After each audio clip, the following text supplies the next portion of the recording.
Middle Tennessee is known for a rich cultural heritage, particularly in the music and the arts. One of the key cities in the area is Murfreesboro, which has earned its nickname Bucket City. Murfreesboro is home of Middle Tennessee State University, which plays a pivotal role in fostering artistic talent and promoting music education. Bucket City Mouthwash is a podcast that focuses on the artistic community in Murfreesboro, Tennessee, and the broader Middle Tennessee region. The podcast serves as a platform to highlight the stories and projects of local artists, providing them with an opportunity to share their experiences, insights, and creative endeavors.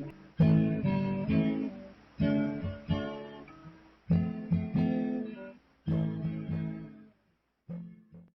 we on?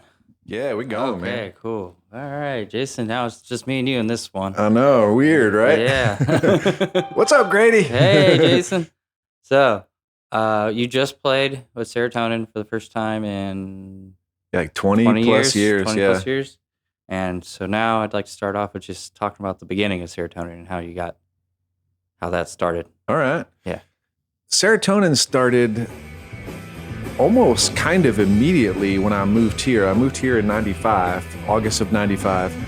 And the day of orientation to come here, I met Jim, the drummer. He was wearing a Discord record shirt, and I just came here from the DC area and grew up listening to all the Discord bands and stuff. And I was like, man, I just moved to Tennessee, and here's a dude wearing a Discord shirt. So I went up and talked to Jim. We became friends immediately. I think we even tried to be roommates until I found out that one of my buddies from Maryland was actually moving here to go to college. So I ended up being roommates with him. But I met Jim, like I said, the first week I was here for orientation, and then we became buds, and then just living in the dorms and being at MTSU, judging people by t-shirts and patches as, before the internet really existed on, socially networking with people. We met the other two guys, and I'd say probably early 96, we started getting together and just kind of practicing. And just coincidentally, Jim was a drummer, I played bass, the other two guys played guitar and sang. And when we first started, we were a four-piece, and Jim swapped. He had a couple songs where he played guitar and sang, and Andrew played drums on those songs because Andrew could kind of play drums, but they sound like sonically different from the other stuff that we were writing. So eventually it just came in to be that Jim would play drums and Andrew would just sing and play guitar. And then we started playing shows, I would say shortly after we started. I mean, we were playing by the fall of 96. I'm selling my house. All my flyers are off the walls right now, but our first show was at Squeezers, which I don't know if Lee Roberts owned Squeezers yet, but it eventually became Faces, and that's when Lee owned it, maybe, or maybe he did own Squeezers too, or he bought it and turned it into Faces. I'm not sure. But our first show was at that place in Murfreesboro, and then we did house shows here, played the Borough here, and so on and so forth. But I would say 96 would be the official start of Serotonin. Nice. I was 4. Yeah. So where did you go, play mostly, other than Squeezes and Murfreesboro? They're kind of in the beginning. In the beginning, I guess we played locally. It would have been house shows. Andrew and Ryan ended up doing a house venue at their house, and they were in a little duplex. And house shows have always been a thing. They've been big since as long as I can remember. For the small scenes and stuff. And they opened their house up to house shows, which was crazy because it was a small little duplex, so they had neighbors attached to them. And Ryan, our original first guitar player, he was kind of connected with the Atlanta music scene and bands that were coming to Atlanta on the house show circuit. There was a house there called the Ida Phi House, and there was bigger bands like Converge, Cave In, Piebald, all these bands were playing in Atlanta. And then once they started their house here, they kind of networked between the two spots. And, we're just a short drive from Atlanta. So we were getting these dope bands back in the day. So locally we were playing at that house. There was another house in town that we were playing at. And then, of course, Lucy's record shop in Nashville when that was around. And then it turned to IndieNet. But locally, mostly just, borough, and then house shows here in town. And then, random shows in Nashville before we started touring. Do you think there was more of that in Murfreesboro or more of that in Nashville at that time? House shows? Yeah. It's hard to say. I'm going to say more in Murfreesboro just because that was more on my radar. Yeah. If it was happening in Nashville, then I may not have known who was doing it or where it was. Yeah. But there was a couple kind of like DIY spots in Nashville. I mean, Lucy's record shop was just a cool place to play. There was a place called the Bummed Out Roxy that this guy Dan Dyer ran. That was more like kind of a DIY venue. I don't even know if they sold alcohol in there. But bands like Botch played there. Yeah, I don't know if house shows, like I said, if they existed in Nashville at that time, they just weren't on my radar then. So I'm going to, just by default, I think Murfreesboro had a thing going that Nashville didn't. Yeah, things kind of are still the same kind of that way. It's like, yeah, it's like our friends moved to Nashville and they're 45 minutes away, but we don't see them forever. Yeah. Yeah, that's how it works. Yeah. And they start getting new friend circles and so on and so forth. Yeah. Yeah. So, like, what doors did Serotonin open up for you? A lot. I met a lot of people just, being so young and playing music in this area, and made a lot of, friendships that I still have today from back then. If anything, when I started playing in Serotonin, I was 20 years old. So I was still young and impressionable and so on. So it opened up a lot of personal doors on me of just, personal growth and growing and learning how to be in a band and exist with other people, because we were practicing, once or twice a week. And then when we started touring together, it's the first band I ever did that with. So learning the ropes of the road and, how to do that whole thing. It's completely different than it is now. I mean, we didn't have GPS back then. The tour was routed out, and Andrew printed all the directions between stops off MapQuest. Yeah. So we're following MapQuest and actually using maps while traveling, which nobody does that anymore. Yeah. I would say, Serotonin opened up a lot of doors as far as lifelong connections and meeting bands like Converge and Piebald back in the early days of their thing, and just getting experience to that whole world of touring and knowing what that is and, how to do it and so on and so forth. It wasn't really like a job per se. Serotonin was more of a hobby for all of us, because even when we were touring, bands of that size back then weren't making enough money to survive. We're just pretty much going out and breaking even, coming back with a little bit of money in our pockets if we're lucky. Yeah. What projects did the other guys go on to do? After we stopped playing, I think in 2001. Well, before that, Ryan, our second guitar player, he ended up moving to Chicago, and then we became a three-piece. We may have actually split up for a short period of time, and then we were like, let's try this as a three-piece, and then we got back together, just the three of us. I lost the question. I'm sorry, what was it again? Oh, just like, where they ended up after it. Where they ended up after. Yeah. I don't think Ryan ended up playing in more bands. Andrew and Jim were in a band called Red Forest Hunter together. And Jim and his wife Rachel were in a band in Nashville called Forest of Tigers. And if you haven't seen or heard those guys, definitely check them out. It was like a two-piece metal band. Their videos are insane. Jim did their videos, and they're more of like short movies. You know, it's not a performance video, but actually really, really good. And I'm going to fly that stuff into this podcast for sure, because it's definitely something people should check out. One of his videos went to some film fest or something. I think maybe got recognized somehow for it or whatever, but it's really, really cool. Yeah, but Jim and Andrew,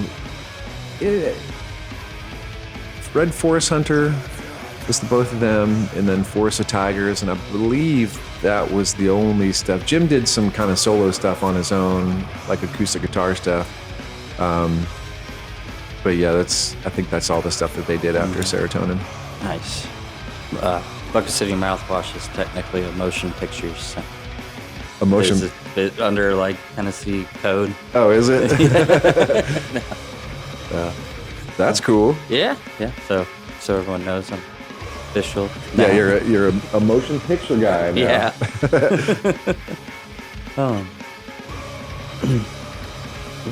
So are you guys like expected to play further than this last show, or is this just like a reunion show, this last one? We'll definitely play more shows. When and where, we're not sure yet. There's nothing booked as of now. But we definitely will play more shows. Hopefully we'll get one or two more in before this year's over. Nice. And what's cool is that, you know, we were actually talking about our next show. We're probably going to play a whole completely different set list, because we have such a large catalog of music. You know, 3 records worth, plus we've wrote 12 new songs. And there's 7 inches and singles. So we're just going to keep on pulling out some old songs and maybe play different sets most of the time that we play, just for fun. Yeah. I was thinking, because you're from DC. Like, do you ever go back and play DC, and what's that like? I have. Actually, the last time I played DC was with Amigo the Devil, and I think we were on tour with Gogo Bordello, and we played the 930 Club. And growing up in DC, like, I went to the original 930 Club that was on 930 F Street, and that was like the first show that I've ever been to was at the 930 Club. And I saw a band called Jawbox in probably like 91 or 92. And game changer for me. You know, as soon as I went there, saw that, experienced that, I was like, this is me, this is my life, this is what I want to do. And 930 Club moved to a bigger venue after I had moved here to Tennessee. And to go back there to play it was just incredible. You know, I had gone to see plenty of shows at the new 930 Club, but to go there and play, and I believe the show was even sold out. And that was, you know, quite the experience. I'd been there to play with the other bands I played in, the Hard and Draw. When we were on tour, we played in DC, but, you know, smaller venues and so on. I do love DC. I love it. It changes, and it's almost unrecognizable every time I go back, though. Yeah. One of the, like, important things when I think of, like, Murfreesboro music scene is like the web that it's connected to. When it's like, a lot of it's like, not that it's from here, it's a lot of it's from DC, from Atlanta, as you were talking about earlier. So yeah, you know, just thought it's interesting, like, you know, that kind of, and every time that happens a little bit, it changes the style of the music a little bit. Yeah, it does. And Murfreesboro is cool like that just because it's a college town. And, you know, like Ethan had said on the podcast that we do with him, you get so many different people coming here for the recording program, and most of those people are musicians or somehow involved in music already and have been part of their scene from their hometown, and they're bringing that mentality here to Murfreesboro and that genre or style from their town, and we just Murfreesboro is a cesspool of all kinds of different genres of music, and people all here trying to do the same thing, and so on and so forth. It keeps it fresh. Yeah, absolutely. I mean, we're talking about 91 right now, and we're in 2025. Yeah, exactly. Yeah, and it's still kind of the same mentality here that it was when I first moved here. That's why I never left. Yeah. And even if like the city's got its thing with it, Murfreesboro still figures it out. Yeah. Like I feel like, not to go too off topic, but like a lot of people are worried about with some of the gentrification and noise ordinances and things that have happened over Murfreesboro, like that's kind of shrunk in the scene a little bit. But I think that it's being figured out with people moving out to Walter Hill or Bayville Pike. Yeah. And like, I don't think I think like we just stay strong, we get to 2045. Yeah, absolutely. I mean, people coming here for school is never going to change. And, as long as the school still has that recording program and the decent music program that it has, I think that we're always going to get those kind of students. And I guess the art program at MTSU is pretty good too. Yeah. I mean, there's stuff going on that like right under my nose as well, as much as, like there's kids playing in the park garages at MTSU. Yeah, and unfortunately, some of that stuff just isn't on my radar either. I'm older now, and it's harder for me to kind of plug myself into the scene of the younger people. If I hear about something, I'll go and show up. Just like when you reached out to me the other night that there was a show at Crossroads. I will go to a show at Crossroads. It just has to catch me on the right night, because usually once the sun goes down, I'm in here snugged up with the wife and dogs. Yeah. It's very much what like Henry Daggs was saying with the, hey kids, I'll give you some money. Yeah.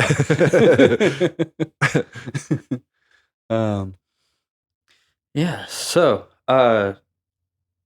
with your 12 new songs, do you guys have like an album release coming? I don't think so.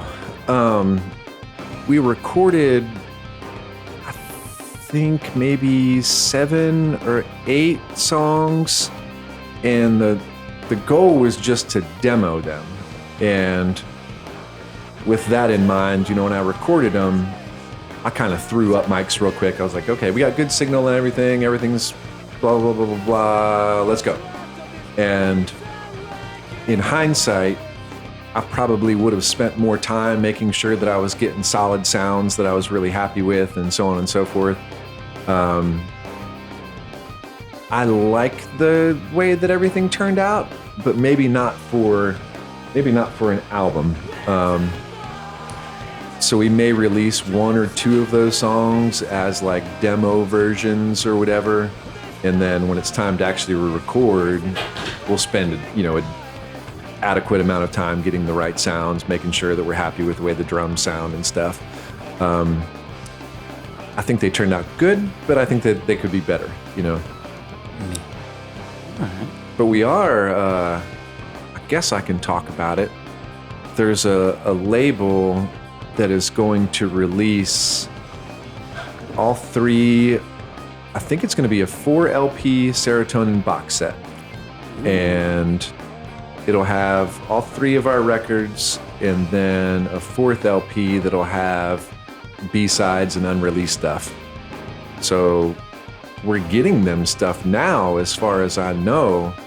So that might happen, this year, or it'll at least start going into press this year. So we may have, Serotonin box sets next year, which is really cool, Yeah. Make room on your bookshelf. Yeah. Some label from the 90s. I can't remember what label it is.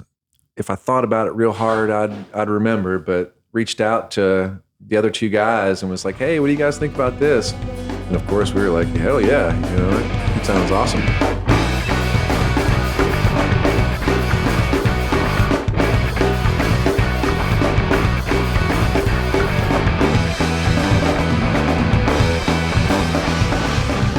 Back with Howie. All right, back with Howie. So, I'd like to talk about like memorable tutor stories that you might have with serotonin. Memorable tour stories. Oh man, got to do some digging on knock the dust off some of that. That was so long ago, man. I think our first tour was probably 97. Because we were going to Atlanta probably in 96, but in 97, we toured with a band called Piebald, Jesuit, and somebody else. And it was so hot. Like, we played Atlanta, and then we worked our way down to Florida. We were in Gainesville, Tampa, and we were driving Jim's like Ford Explorer, I think it was. And his air conditioner was out and the car was overheating. And this was like fucking July or something. Like, it was midsummer. And I remember, because his truck was overheating, we had to have the heater on. So we're driving, man, midsummer with the heater on, full blast, pulling the heat off the engine, windows down, just dying. I think I was sitting in the front seat, literally in my boxer shorts, just like in a pool of damn sweat. And the heat just didn't stop. Like, we played in Gainesville. I think it was Gainesville. Or no, Tampa, at a place called 403 Chaos. And it was so hot. I mean, I can't even describe. Like, we were just miserable on that tour. I think it was probably the hottest I've ever been in my life.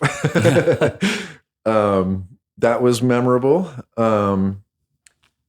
We were fortunate to play CBGB, which was incredible. I think it was, I don't know when CBGB closed down, but I feel like we were there in maybe 2000 or 2001, shortly before it did close down.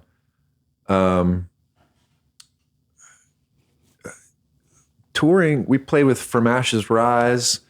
We did tours with those guys, and they were in a damn box truck with like the band riding in the back of the truck with the gear style, you know? Just like flashlights in there or whatever. Yeah. Just like, oh my God, man. That was a fun tour. We actually played, there's a video floating around of us on that tour that ended up getting us hooked up with this label, Bifocal Media, that put out our records for us. And we were supposed to play a skate park, and the show got canceled, and we ended up at somebody's house. And I don't think they had a PA, but we were just like, screw it. Well, we'll just all play instrumental tonight. Like, whatever, at least we're going to play. And there's a video that surfaced around of us playing instrumental, and the dudes from Ashes Rise are just like screaming like death metal vocals, like from the crowd, you know, like while we were playing. Yeah, those tours were always a lot of fun, man. We toured with a band called Kill Devil Hills, which actually had the bass player from Kill Devil Hills went on to play bass in Against Me. Oh, wow.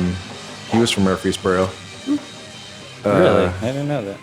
I think that was probably the last tour that we did was with Kill Devil Hills. That's the last one that I remember. I could be wrong, but you know, just usual tour stuff. I think for some of those tours, some of us didn't drink very much or anything, and then it got to the point where we were drinkers, you know, so normal band rowdy antics and so on, and so band antics on tour and stuff. Yeah, no bar fights. No like bar fights. No, we were pretty chill. Yeah, that's cool. Yeah, serotonin is like a happy chemical. Yeah, yeah, exactly. And we were all pretty mild dudes, you know, vegan, vegetarian guys, or less ones not likely to start fights with people. Yeah. So, do you have plans maybe for Muddy to try to future ones? Man, serotonin at Muddy Roots would be interesting. That would be they don't X anybody out as far as genres go. You know, I feel like it's pretty welcoming and open to different genres. Might be cool for Serotonin to play Muddy Roots. You know? Some people might get into it. Right. Yeah. Yeah. Yeah. And you've played Muddy Root before, right? Yeah. I played a couple times with the Hard and Draw.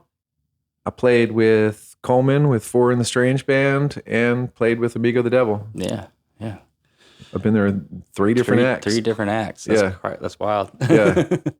And they're pretty big acts. Yeah. Too. Yeah. Yeah. So is there any future things maybe for like a Hard and Draw reunions or anything like that? That's a good question. I don't know. Tally is, still playing with Amigo, and he's pretty busy with that. I don't want to say it would never happen because, you never know. You never know. Everybody else is still around. Laura Beth, our fiddle player, she lives in Pennsylvania. She's actually engaged to get married, which is super exciting for her. Patrick, one of our guitar players, lives in Nashville. PJ and the Bear, he's got his thing going on, which they're doing pretty good. Lauren, our drummer, she's got a bunch of her own things going on. She's doing, real successful kind of hustling drumming in Nashville and stuff. It could happen. I don't see it happening anytime soon, but, you never know what the future holds. We see Swisher all the time. Yeah, I see Swisher all the time. Yeah. So, more about Murfreesboro probably. The borough's not a thing anymore, so what are your third places now while you're still here? Man, I'm on that sober train right now, which has been real nice. Yeah. I've been sober since early April.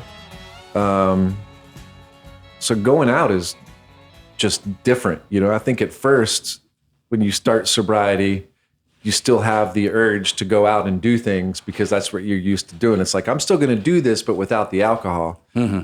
And then longer on your sobriety train, your desire to go out and do that gets less and less. It sucks. The part that's upsetting about the borough closing the most is that was just such an easy place for bands to play and to kind of get their feet wet playing shows. The borough had a house show environment or a house show kind of vibe without the house show, because anybody could play there. It didn't matter what your band was called. You could have the most offensive band name ever. And it didn't matter. They'd book you at the borough. Like, they didn't have to listen to your band to play a show at the borough. So it's like, oh, okay, yeah, you can bring a few people here. Cool.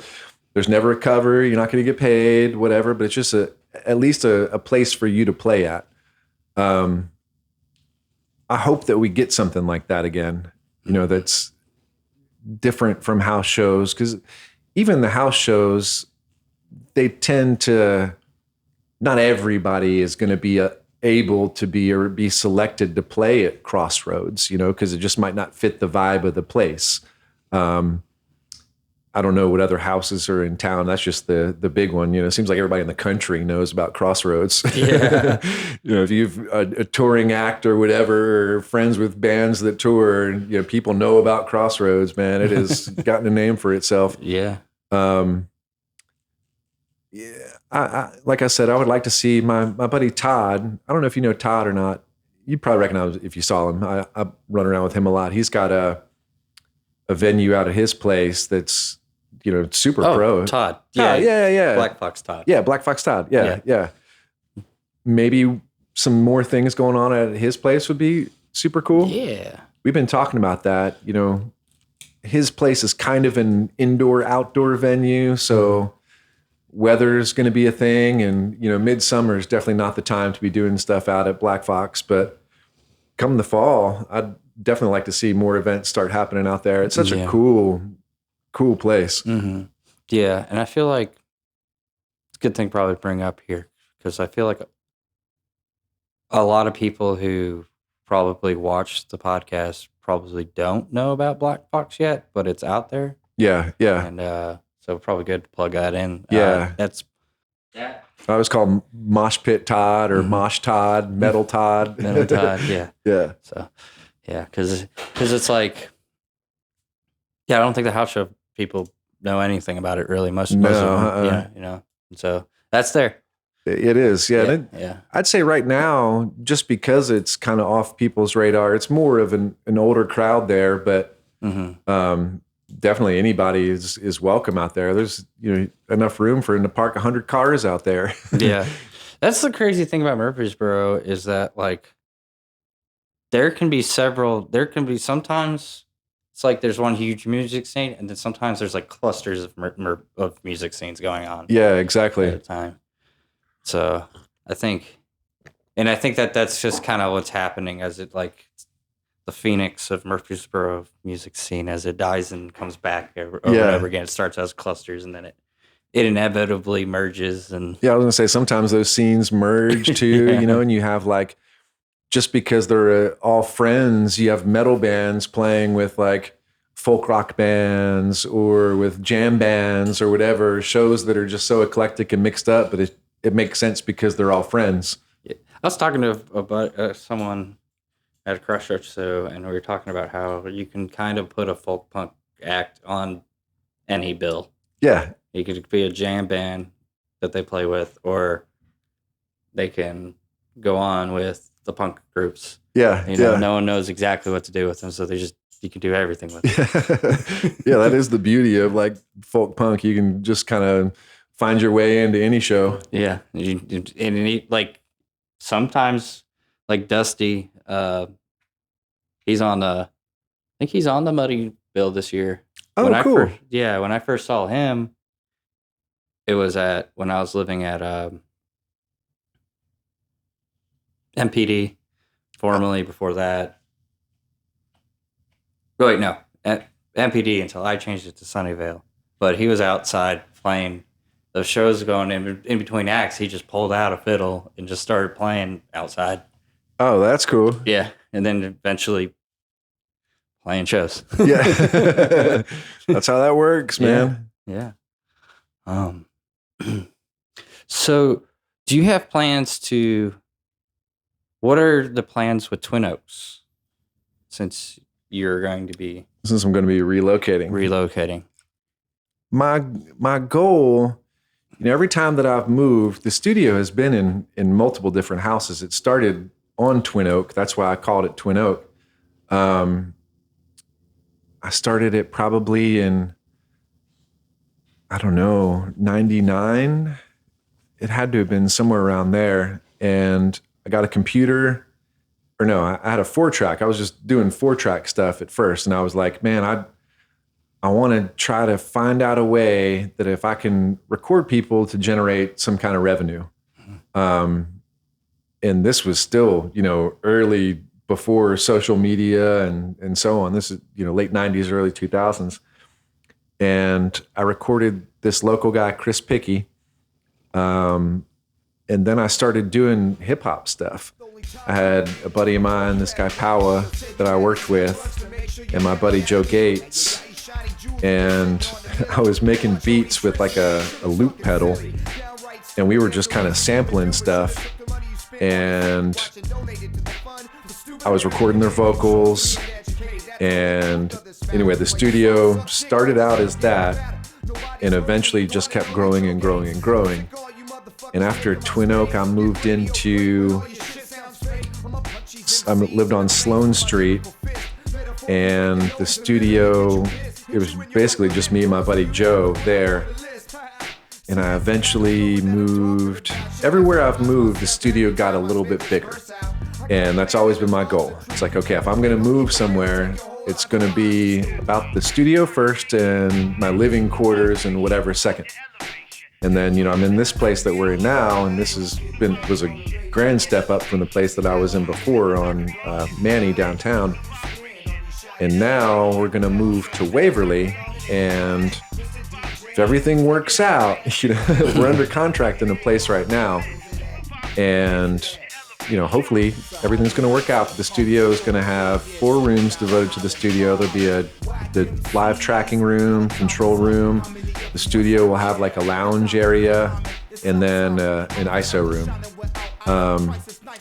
So my plan, and we're moving out to Waverly because my wife got a job taking over her family business. The plan, instead of having bands come over on the weekend, doing 8 hours Friday, Saturday, Sunday, that's usually how I do the bands, is try to get as much done in 3 days as possible.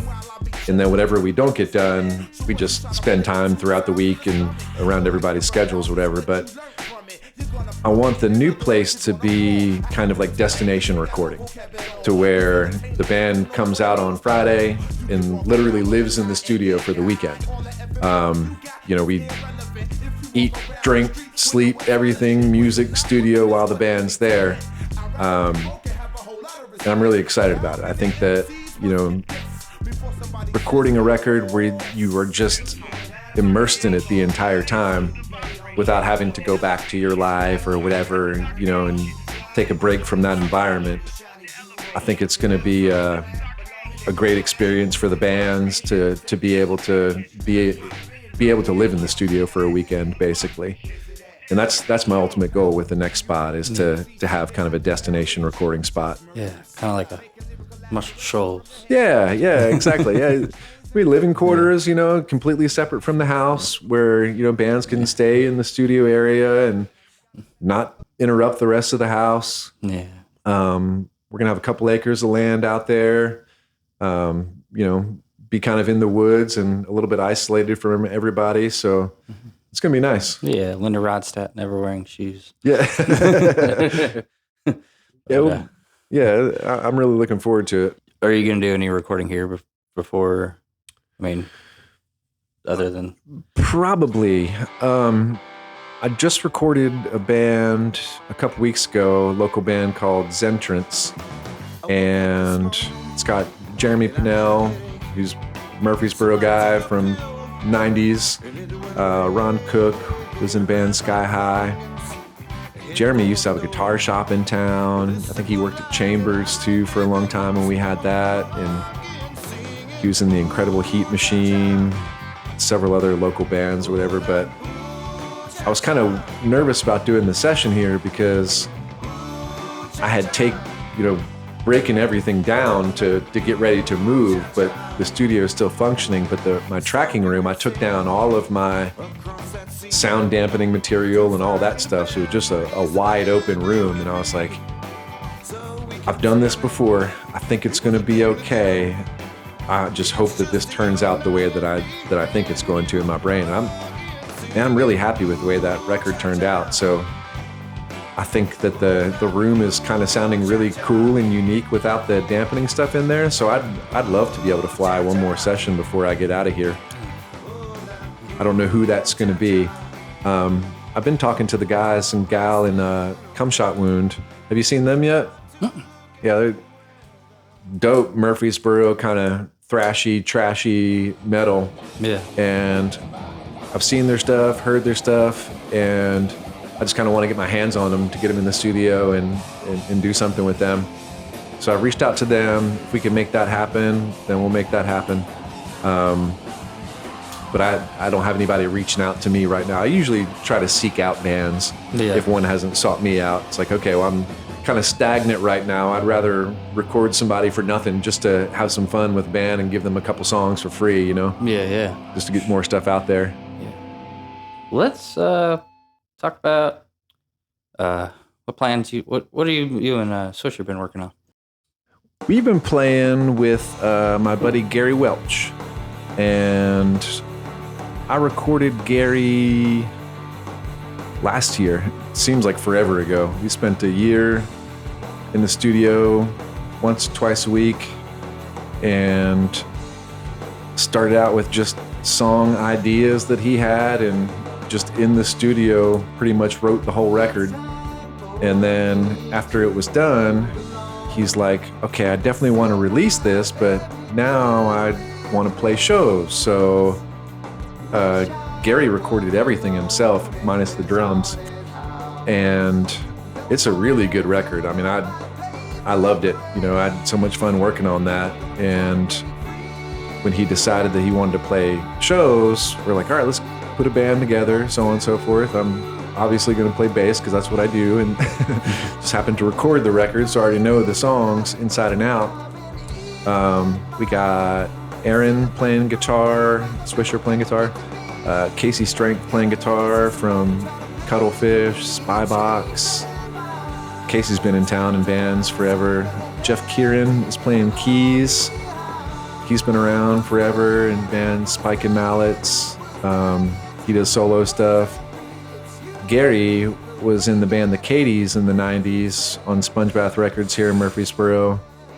He also had a thing called SJ and the Props. He was also a rapper in a group called Booty Hoop. Oh. And that stuff is great. I'll have to get you some Booty Hoop stuff. Hell yeah. Jason Rawlings from the band Self is playing drums. And my wife Lizette is doing backup vocals. Nice. So yeah, we're a pretty large band. Yeah. Is that the first that Lizette's been on? Yes, first band that she's played in. Yeah. Yeah. Wow. Yeah. She sings, like non-professionally. Yeah. Sings for hobby and stuff. But yeah, she's definitely really excited to be part of some kind of musical project. Yeah. And we've been practicing with the full band. We've got a show in September at Rick Hawkins' house, the Jackson Pollock Microphone House on Foxdale. And I'm not sure of the date off the top of my head, but I will float it into this video as to what it is. Sometime in early September, I think it is. And we had our second full band rehearsal yesterday, actually. And then we'll do a couple more. We're actually going to use Todd's space at Black Fox to do some rehearsals for the show. And then hopefully we'll be playing out, once every couple months. Nice. I'd like to play Hot Springs. With such a big band like that, like we kind of need to have like a bigger stage and a, full-on PA for something like that. Yeah. I don't know when he's planning to release the record, but sometime this year. Yeah, I know Swisher's excited about it. Yeah, it's been fun playing with Swish again. He's definitely got all new gear and stuff that, and his rig sounds awesome. He's really excited about it. It's been fun just having regular band practice again here at my house. Yeah. I drive to Nashville for serotonin practice, but I don't know, something about practicing here in my own space just makes it kind of easy. Yeah. There's not pictures on the walls where there's still sound bouncing off. Yeah, exactly. Yeah, this house holds a lot of stories as far as sounds goes. Yeah, there's been a lot of music in this house. Yeah. You ever done any rapping? I have. Oh. Yep, I had a rap group in the 90s called the Whack MCs. Yeah. And we actually played like 2 shows. We played one. Oh man, I can't remember the name of the spot. There was a little club over near Mike Scum's t-shirt shop that was the little hip hop venue on the weekends, and we did a show there. The Whack MCs played the Borough. We did one show and we got banned from the Borough because we brought BB guns, and we were just, had guns on stage because we were, just silly rappers. Is just the most offensive lyrics that you could think of. We were just rapping the nastiest shit possible, just trying to be nasty and disgusting. And that was okay, but the guns wasn't okay. We were trying to do like Public Enemy, the guy's standing there with the gun. I was like, they're BB guns. We're not going to shoot anybody or anything. It's just a prop. Right. But yeah, they frowned on that. I know, right? Yeah, that was probably like maybe 2000, somewhere around then. Yeah. Yeah, and I don't know if I can float any Whack MC. I do have recordings of it. I don't know if I can float it in because it's all really nasty. Oh, okay. Yeah, I was the Jolly Green Giant. That was my rap name. And, oh man, I can't remember what the other 2 guys were. Anyway, it doesn't matter. We all are trying to pretend like that never happened, but now the world knows that I was a rapper of some nasty shit. Yeah. Any closing things before we answer some questions? Yeah, as far as stuff with me goes, on the lookout for more serotonin stuff, the Gary Welch project. Even though I'm moving away from Murfreesboro, I will still have a presence here in Murfreesboro. This is still, one of my homes. I haven't been to my hometown or lived in my hometown in Maryland since '95, but I still consider that one of my homes. Murfreesboro will always be home to me. I'll be here on a regular basis and so on and so forth. Still involved playing, obviously, in a Murfreesboro band. I'm going to have to come here for practice. Be on the lookout for the Gary Welch project, Serotonin. I'll always be recording bands too, so I'm still going to be reaching out to Murfreesboro bands and getting a pool. And once I get the studio set up in Waverly, I'm going to be looking for bands to come out there and try things out and help me get used to my new rooms and the way everything sounds and so on and so forth. So I'm definitely going to roll through several guinea pig bands of a couple different genres of music to make sure that I can get the sounds that I want out of there. I'd just say be on the lookout for that stuff. Definitely everybody still keep their eyes out on Amigo the Devil. My brother-in-law Carson is still playing drums and Tally's playing guitar. My buddy Daniel Mason's playing bass with them now. Keep your eyes on anything and everything that comes out of Murfreesboro music-wise. If you haven't seen a band or whatever, start looking for all the stuff that everybody's doing in Murfreesboro, because there's several different scenes and bands that are on other people's radars that may not be on yours. So definitely keep a lookout for anything happening in town.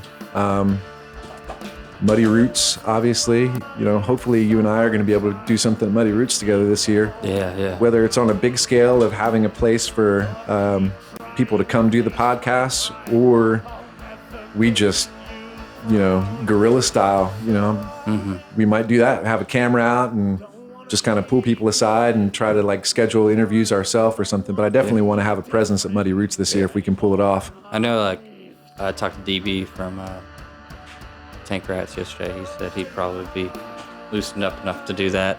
Okay. Cool. So, yeah, however we can make that happen. I think that's going to be a good trial and error for us to take Bucket City Mouthwash to Muddy Roots and see how that goes. I'm going to keep doing this stuff with you, so I encourage everybody to keep watching these podcasts. They're, always entertaining and always have good guests on here. Yeah. So everyone knows I would not be here where it is right now without Jason. Whatever, man.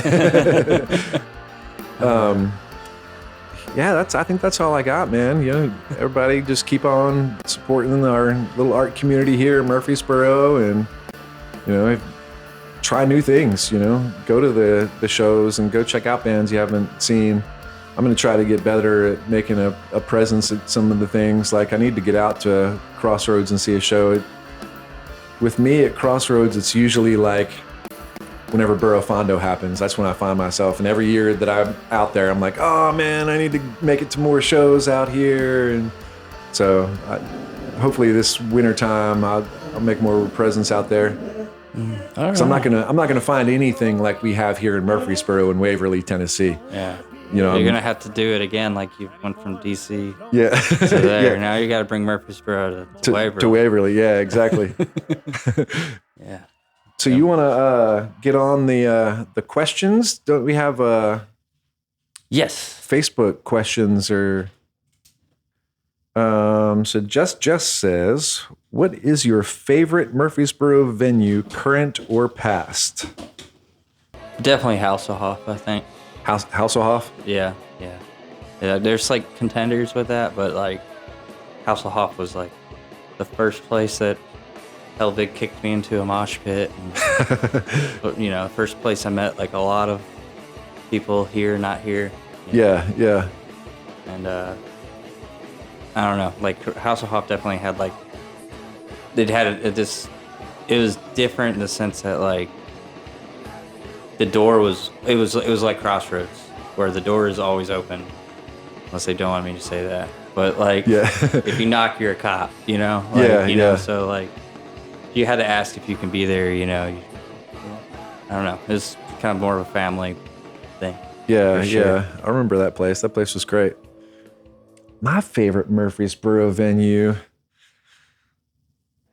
Man, I loved it when Wall Street had shows. It sucked for carrying your gear because there were stairs, and the load in and load out of Wall Street sucked. It was a great place for bands because there was a built-in crowd usually. The upstairs, we had a great PA system in there, and it was a bonus for bands because everybody that came in the door had to pay a $5 cover. So even the people that hung out downstairs at Wall Street still had to pay $5 to get in. They may never have went up to the show. So bands always did really good as far as, making money at Wall Street goes because, a couple $100 that they were getting were from people that didn't even come to the show upstairs.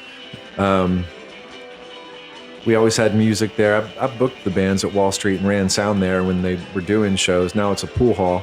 But I think that was probably one of my favorite places here in Murfreesboro to play at. Wall Street was also, I feel like, an important coming of age trespassing moment for a lot of us growing up. Like Helvig would be tired of going to the show. He'd come out, he'd give me a wristband. I'd go into the back door. You were from Murfreesboro if you'd snuck into the borough or Wall Street. Yeah. People always snuck up the back, or I was getting people in through the back door. When I was running sound, I was like, just come up the back door, I'll let you in. Yeah, I'm not telling anyone underage to drink or have fun. But I'll say Wall Street was the first place that Helvig ever played in Murfreesboro because I was friends with his stepdad, and I worked with his stepdad, and Helvig was a kid. And his stepdad would bring him around because, Helvig was interested in playing bass and playing music and so on. And me and Swisher were in a band together called Autumn Morning. And Helvig, I sent him, his dad, our songs. And that dude learned how to play bass on like 3 songs. He couldn't have been more than 16 years old. And dude got up on stage, and I gave him my bass, and he played 3 songs with the band and just smoked it, man. Like it was absolutely amazing. That's how I know Helvig. From when he was a kid, I was buds with his stepdad. But anyway, his first place that he ever played was Wall Street. Yeah, when he was a kid, and I hope it's not my fault that he's a musician now. It is 100%. Oh man, sorry, Helvig. Doomed as a teenager. You told him bass is drums, drums is bass, bass is guitar. Yeah. Oh, Helvig. Shout out to Helvig. Gosh, Helvig. Yeah, gotta get him on here soon. Well, it looks like you've got a shout out from Jeff. Shout out to Grady for being the best study buddy and dad ever. Yeah, we just always, I don't know, always made jokes about me being her dad and having left for cigarettes and eventually came back. And there was an ongoing joke in town for a while that I was Taylor Gibbs's dad. Oh, yeah? Yeah. I don't know how that started, but it even got to her high school, because then when I met like Redford and people that Taylor was in high school with, they were like, "Aren't you Taylor's dad?" And a couple times I just went with it. I was like, "Yeah, that's my daughter. That's my girl. Yeah, it happened a long time ago. Whatever. Yeah, Taylor's my kid." Yeah. I went to high school with Taylor too. Oh, did you? Yeah, we both went to Siegel. Taylor was a grade above me, and Cragen was a grade under me. Oh, okay. Yeah. I love old Cragen, man. Yeah, I haven't seen him in a long time. Let's see. So Lenny says maybe do one about 88.3 student run radio. Yeah. I remember 88.3. My brother and I had a show on 88.3 when I was going to college here in the 90s. Yeah. And I'm searching out to ask Lenny Kennedy about doing some 88.3 stuff. Cause I'd like to do some stuff and talk about Pied Piper being alive. I remember a lot of us were listening to that at that time period. I still turn on 88.3 from time to time. Yeah, so do I. Yeah. Yeah, you never know what you're going to get. Depends Right. on the, It was great when I worked for you at night. It's like, I don't want to listen to Imagine Dragging. yeah. Yeah, and does 88.3, do they still do, is everything live or do they do some syndicated stuff? I know back in the day they always had it. If it was running, there was somebody there as a DJ, but I'm sure now it's probably different. They may have some pre-recorded shows that they do if there's no one in there. I think so. Yeah, there is. And the only reason why I'm pretty sure there is because I used to be a janitor on campus, and I've been around the room to know that no one was in there. Yeah. It's on, but there's no one in here. Yeah. Oh, 88.3. I love that it's still going, and especially now that it's an actual station, because it used to just be on the TVs on campus, and then you may have been able to get it in the radio depending on where you were in your car. You know, if you got a little past campus, you weren't going to get it anymore, but then they got the FM band. I don't remember when that was, but it was definitely, after 95. Got Hambone. Oh, Hambone. Western Morgan, what shows you missed and have been kicking yourself out about? Yeah, you go first. Okay. I thought about this before this.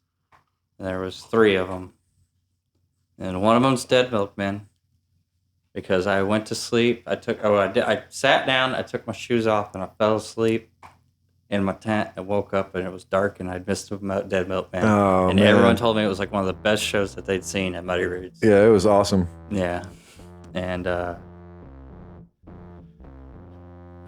the other ones be like the Proto Men. Every time the Proto Men play, for some reason, I can't be there. Yeah. All my friends have been like, I've listened to Act 1, Act 2, and the Queen album, but I've yet to see them. Oh, man. Yeah, they're so good. So good live. Shows for me. Man, I feel like I miss so many shows. Yeah. Oh, yeah. Just sometimes I either didn't know it happened until a couple days later, or I knew a show was coming up and thought it was going to be later and realized it was, I'm like, that was last night? I thought I still had 2 more weeks to that show. I can't think of any off the top of my head, but I know that I have missed a lot of shows and regretted it. Oh, there's 2 more I was thinking of that I'm trying to remember.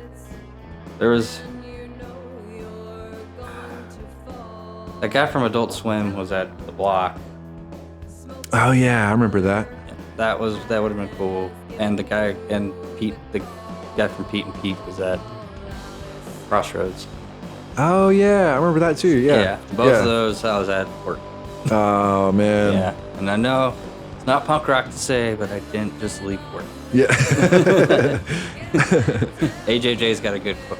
I know it's not very punk, but I still have to pay my rent. Yeah, exactly. Yeah. Still got bills to pay and so on. Well, that was fun, man. Maybe next time we can try to do a live one to where people can... Is there more? Yeah. I know you and Ethan... This is Jess again. I know you and Ethan talked about this a little, but iconic usual sets for famous bands that played here. So Jimmy Cunningham replied to that. Off the top of my head, REM at KO Jams. He says he was there, but was never a big fan. Volcano Sun's opening for Firehouse at Main Street was cool. Cat Power at Sebastian's was great. Except for those assholes talking and playing pool during their set. Red Rose had quite a few that I'm trying to remember. Deerhoof is one coming to mind right now. Wesley Willis at the Burrow. Oh, yeah. Drive-By Truckers played there too, but I'm not a big fan of theirs either. Then the bigger acts like Springsteen, not a fan, Jimmy says. And ZZ Top at Murphy Center. Red Rose definitely had the most cool acts. Calvin Johnson from Beat Happening. Jason Lowenstein from Sabado. Sabado. Okay, of Montreal. Okay, of Montreal. Yeah. Yeah, those I forgot about REM playing here. Um, we had a band called Banyan play the Burrow that was Stephen Perkins from Jane's Addiction on drums. And that was just crazy to me. That happened probably early 2000s for that. And just to have, I mean, I was a huge Jane's Addiction fan as a kid. And just to Stephen Perkins like playing drums at the Burrow was just bananas to me. That was amazing. The bass player from Garbage was in that band too. I don't know how or why they ended up at the Burrow, but yeah, Banyan played the Burrow, and Mike Watt played on the record, so that's why I knew who the band was. But they had a different bass player when they were on tour here. Cage the Elephant played here. I forgot about Cat Power at Sebastian's. That's crazy. Where was Sebastian? That was if on the square, if you're looking at Jack Brown's, to the left of Jack Brown's. That was Sebastian's and Diana's. They had like a restaurant and brewery downstairs, and upstairs was the venue. Okay, I think that's Jefferson's now. Probably so. Yeah, it's kind of like the dead center of There that was side a of the Korean square. barbecue place right there. Yep. Now just Jefferson's again. So I Okay. don't know if Jefferson's is still on Main Street, but there's Jefferson's on the square. Okay. So Yeah, that if anyone's was- hungry. That was Sebastian's, and then a couple doors down the left from that is where Sponge Bath Records was when we had the record label here in town. I can't think of any other big national acts that played at the smaller places in town, but yeah, Jimmy did a good job with that. Yeah. The biggest ones I kind of knew about was that Pete and Pete one. Or, sorry, I probably don't want to just say he probably wants to, but you Yeah. know, that guy. Yeah, and Wesley Willis at the Burrow was awesome. I was there for that show. Yeah. That one's Switchers brought up to me quite a few times. That one. Yeah, that was legendary, man. Yeah. Also, there's the one Desiree says, "How do you feel in relation to today's political times and how it influences today's music scene?" And I think probably that kind of goes along with Jess. Here's a question: how does DIY music and activism connect? I think you could probably answer those things together. Yeah. I try to keep politics out of things. Mm-hmm. I think that everybody knows how I feel politically. Yeah. I mean, I'm wearing a Flummox shirt, so I'm obviously going to be left-leaning as far as politics goes. I feel like historically, when the country is right-leaning politically, that's when we get better art. Because people have a reason to create, you know, whether it be that they're passionate about or upset about something, you know, rage against the machine, man. Yeah. It's time. It's time for people to rage against it, you know. And I think that the political climate definitely does affect the artistic climate in a positive way, unless you got, you know, I guess it goes both ways, because you got your kid rockers and you got your punk rockers, you know. I was gonna say that I think it's more the DIY thing hasn't changed. Hasn't changed at all in the sense that it is a tool inside and outside of music. Just the times have changed in the sense of, like, you know, there's a lot of libertarians and Occupy movements. You know, today there's a lot of Proud Boy, you know, chaos type stuff. And Yeah. like that stuff all changes, but politically, the important part is the getting up and doing it yourself if you have a problem with stuff. Yeah, You know, yeah. regardless of what your political thing is, if you're not trying to make any change, then shut up. Yeah. Like, you know, it's like you got two options, you know. It's like we wanted a skate park, you know, so kids were out there at General Assembly, you know, like putting petitions out and got us a skate park. You know, the reason why we got a skate park is because people put in the work themselves to get it there. Yeah. So that's my answer to DIY. Yeah, that's a great example of just goes to show, like, you can make things happen, you know, if you stay on top of it and, you know, stand strong for your cause, then you can get things done. Mm-hmm. Yeah. Oh, I didn't see this thing that Jimmy also said about the last question that we had. He said, there are more to think of. I'll let you know. The Moonies Suzuki just popped into my head. You know who that is? I don't, huh? Okay. They were actually put on a good show, jumping on people's tables and shit. So Jimmy did like one of those. So anyone knows, Jimmy Cunningham was in Jack. Jack, that's right. Yeah. And that was a pretty big. Yeah, group. local. They were around forever, in the '90s through the 2000s. Yeah, they're probably around the same length as like FUCK, right? Yeah, or not yeah. FUCK, FUCT. FUCT, sorry, yeah. With old Clay. Yeah. Yeah. All right. Well, thank you, Jimmy, Jess, Lenny, Desiree, and Hambone. And I think we'll do this again, where people can chime in. Please watch join my Facebook group, the Bucket City Mouthwash LLC, or subscribe, like. Yeah, subscribe and share and all that stuff. Yeah. Let's get this thing rolling. Yeah. All right. Well, I think that's a wrap. That's a wrap. All right.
Bye.